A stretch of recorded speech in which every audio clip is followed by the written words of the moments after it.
nagsalita. Ito pong si NBI Director Attorney Melvin Matibag, na kung saan mga kababayan, ito daw pong si Attorney Baligod, gusto daw pong punitin yung mga statement mga kababayan or yung mga salaysay ng nagpakilalang 18 ex-marine mga kababayan, na kung saan kung mapapansin nyo, di ba, in-interview isa-isa. Ito pong 12 sa 18 nagpakilalang dating miyembro ng Marines. At ngayon nga mga kababayan, kung mapapansin nyo po, hindi na nga pinirmahan ng iba yung kanilang mga salaysay mga kababayan. Abay, gusto pang kuhanin ni Baligod mga kababayan at gusto pang punitin. So ngayon, kung mapapansin nyo, sabi po dito sa DZRH News, ito daw pong si Attorney Baligod, gusto pang punitin yung mga salaysay nito pong 12 sa nagpakilalang 18 na dating miyembro ng Marines mga kababayan. So ngayon, basahin po natin. Sabi po dito, hindi pinirmahan ng 12 sa 18 na nagpakilalang dating sundalo ang kanilang salaysay sa National Bureau of Investigation or dito po sa NBI mga kababayan. Sabi sa DZRH News ni NBI Director Attorney Melvin Matibag, 6 lamang sa mga ito ang pumirma matapos sumalang sa one-on-one interview kahapon.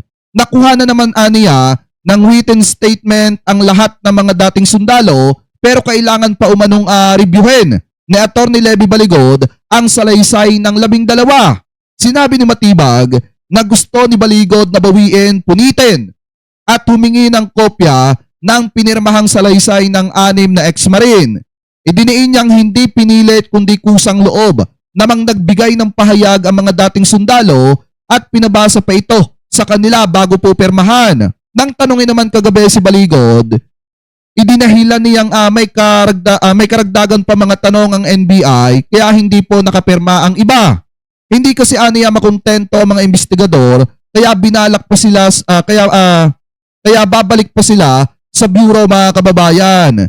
Kasadong magsumite ang NBI report ng sa ombudsman ng laman ng mga sagot sa transcript ng tanungin sa umanay dating security aides ni Saldico mga kababayan. So ngayon, kung mapapansin nyo po, bakit kaya gustong-gustong kuhanin ni Baligod mga kababayan at punitin yung salaysay nung 6 na sundalo na pumirma po sa kanilang sinumpaang salaysay dun po sa one-on-one interview? Kasi nga mga kababayan, di ba, pagka wala kang tinatago, kapag ka ikaw ay alam mo na nagsasabi ka ng totoo at kahit pa sabihin na magkakahiwalay kayong in-interview, basta tama at magkakatugma yung sinasabi nyo, ibig sabihin nagsasabi kayo ng katotohanan at hindi kayo nagsisinungaling at wala dapat kayong katakutan dyan.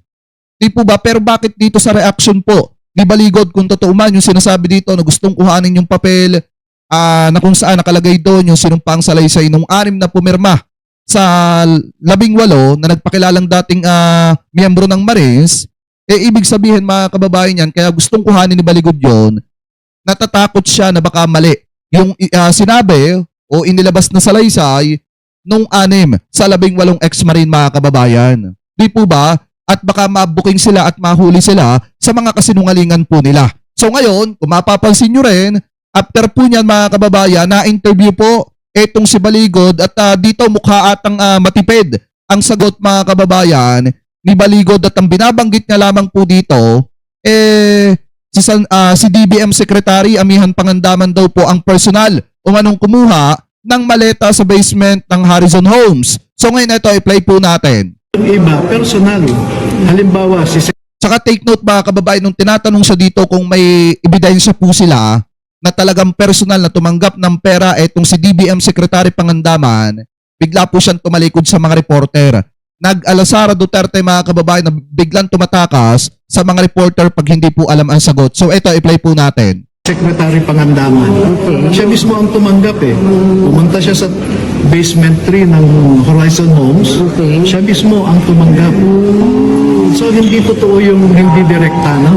Okay, salamat. Tayo niyan, sir. Ayan o. May evidence naman yan, sir. Di ba mga kababayan, nung tinatanong siya kung may evidence, biglang tumalikod? Di ba? Tingnan niyo mga kababayan, nung tinatanong siya kung may evidence, biglang tumalikod. May ebidensya tayo niyan, sir? May evidence naman yan, sir. Against pangandaman. Sir, may video? Wala. May video? Oh, wala. How many?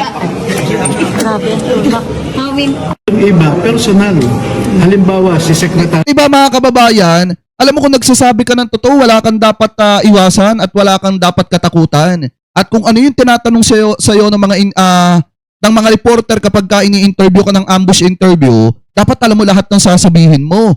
Pero nakakapagtaka po dito mga kababayan kay Baligod, tila po nag-aalangan siya mga kababayan na sumagot, lalo na sa mga aligasyon po nila. Lalo na kung nung tinatanong siya dito kung may evidence ba siya, bigla siyang tumalikod tingnan nyo Didirekta, no? May ebidensya tayo niyan, sir? May evidence naman yan, sir. Against pangandaman. Sir, may video? Diba mga kababayan nang tinatanong siya kung may ebidensya, kung may video ba sila bigla po siyang tumalikod at pumasok na po mga kababayan sa elevator. So doon pa lang mapapansin nyo na talagang mailap ngayon, ito pong si Baligod mga kababayan sa mga katanungan po sa kanya. Lalo na unti-unti na pong nabubuking yung kanilang kasinungalingan. So ngayon, bukod pa po dyan, kung titingnan nyo, sabi po dito sa nakita nating balita galing po sa Bilyonaryo News Channel, 18 ex-soldier at kanilang abogado muling kinwestiyon sa NBI kaugnay daw po ng flood control kickback. So ito, i-play po natin. Buo raw ang loob ng mga umano'y bagmen ni Zaldico na makipagtulungan sa investigasyon ng NBI. Pero pumalag ang kanilang abogado sa pagbansag umano sa kanya bilang destabilizer ng gobyerno. Totoo naman mga kababayan, eto na lang isipin nyo. Isipin nyo po mabuti po ito ha. Kung puro kasinungalingan yung sinasabi po nila, ano po tawag sa kanila? Diba destabilizer ng gobyerno? Kasi ang sinisira po nila dito, bukod sa presidente mga kababayan, yung mga taong nagsilbi sa gobyerno. Ang hirap naman po niyan kung wala kang sapat na ebidensya, tapos mag-aakusa ka kung kani-kanino. Kung mapapansin nyo mga kababayan, di ba napakatipid na mga sagot po ni Baligod at kung mapapansin nyo rin paiba-iba yung mga sinasabi niya po, lalo na noong mga nakaraang araw. So doon pa lang mapapansin nyo na talagang halatang nagsisinungaling. At ang isa pa dyan mga kababayan, talagang maliwanag po na destabilizer talaga sila. At yung ginagawa nila ay pag-destabilize sa ating pamahalaan, sa ating gobyerno at pag-aakusa sa mga politiko na wala naman silang sapat na ebidensya. Ano po, anyway, tuloy pa natin. Yan ang agenda report ni Andrea Salve. Muling komisyon ang kampo ng mga nagpakilalang 18 ex-Marines at bagmen resigned Congressman Zaldico ang gumugulong na investigasyon sa umano'y bilyon-bilyong delivery ng flood control kickbacks sa ilang matataas na opisyal ng gobyerno. Ito ay matapos na makatanggap ng ulat si Atty. Levy Baligod na layon daw ng investigasyon na personal siyang ipinta na miyembro ng isang grupong nagpaplano raw ng destabilisasyon. And my source is a reliable military officer. Active military officer na 1-star general pa. Ito yung kinakalungkot ko. Bakit hindi nyo ilabas yan? Bakit hindi nyo ilabas yan? Alam nyo, mahirap magsalita at mag-abusa lalo na kung wala kang sapat na ebidensya. Yun yung problema kay Baligod mga kababayan. Kaya nga anong nangyayari dito, siya mismo ang gumigisa po sa sarili po niyang mantika. Kasi biruin nyo, paiba-iba na po yung sinasabi niya ngayon at kung mapapansin nyo, matipid na rin yung mga sagot niya mga kababayan sa mga itinatanong po sa kanya. Lalo na doon sa accusation po nila kay Secretary Pangandaman mga kababayan na kung saan personal na tumanggap ng pera at nung tinanong kung may ebidensya, wala pong maisagot kaya tumalikod na lamang. Dahil yung investigation na ito ay naging politicized. Hindi na legal lang eh. We have no political or even pontifical ambitions. Ang gusto lang namin simple. Makilahok, sumali, umambag para lumabas ang katotohanan sa pagnanakaw sa kaban ng bayan. Yun lang ang intention namin. Huwag na ho nilang sabihing destabilizers kami. Tumagal ng mahigit 8 oras ang pagharap ni Baligod at ng 18 ex-Marines sa NBI nitong Martes. Kumpleto sila at pumayag na rin daw sa one-on-one interview kung saan binusisi ang nilalaman ng kanilang joint affidavit. Ang na-observe ko po ay very exhaustive yung mga pagtatanong ng mga investigators at sinagot naman lahat nila. pero hindi pa kami natapos. No? That's how in-depth the exercise was. So hihintayin namin ulit yung schedule na sasabihin ng NBI para sa continuation. Sa isang mensahe sa Billionaire News Channel, kinumpirma ni NBI Director Melvin Matibag na 12 ex-marine ang hindi lumagda sa kanilang salaysay dahil nais pa raw itong suriin ni Baligod. Una na rin namang sinabi ni Baligod na ilan lang ang pumirma. May mga pumirma pero meron pang supplement na mga katanungan. So parang hindi pa kontento yung mga investigators. Kaya Siyempre, kapag ka talaga mga kababayan nagsisinungaling ka at iniimbestigahan ka, hindi talaga makukontento yung mga investigador hanggat hindi po nila na ipapalabas sa inyo yung katotohanan base sa mga aligasyon ninyo. Eh hindi naman po uto-uto yung mga nag-iimbestiga sa inyo. Di po ba kaya nga mga investigador yan, pag hindi yan sapat sa mga sinasabi ninyo at alam nilang nagsisinungaling kayo, talagang gigisahin pa kayo para lumabas yung katotohanan. Eh ang problema mga kababayan, ayaw atang mahuli ni Baligod yung kanya mga kasakasamang tao dito na miyembro o dating miyembro ng Marines mga kababayan na nagsisinungaling. Kaya talaga pong maingat itong si Baligod sa pagtutok dito sa mga ipinresenta nilang tau-tauhan daw nitong si Saldico. Ano po, anyway, ituloy pa natin. balik pa kami.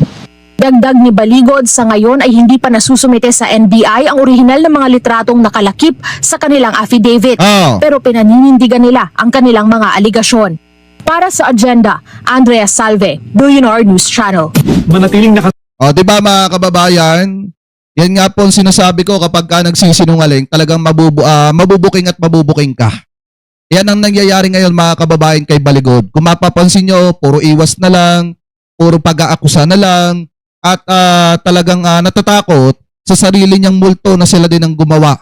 Ano po, biruin nyo mga kababayan na kung totoo man ang sinabi ni NBI Director Matibag na pinagtangkaan at balak pang punitin di Baligod yung mga pinirmahang salaysay nito pong 6 sa pumirma na dating miyembro ng Marines, eh talagang ibig sabihin may pinagtatakpan at takot mabuking ito pong si Baligod. So ngayon, mga kababayan, kung kayo po ang tatanungin, ano po ang masasabi ninyo?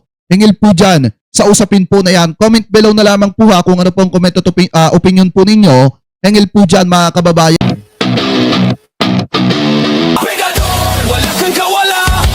Regador, kayo ay maganda. Regador, galit sa masama.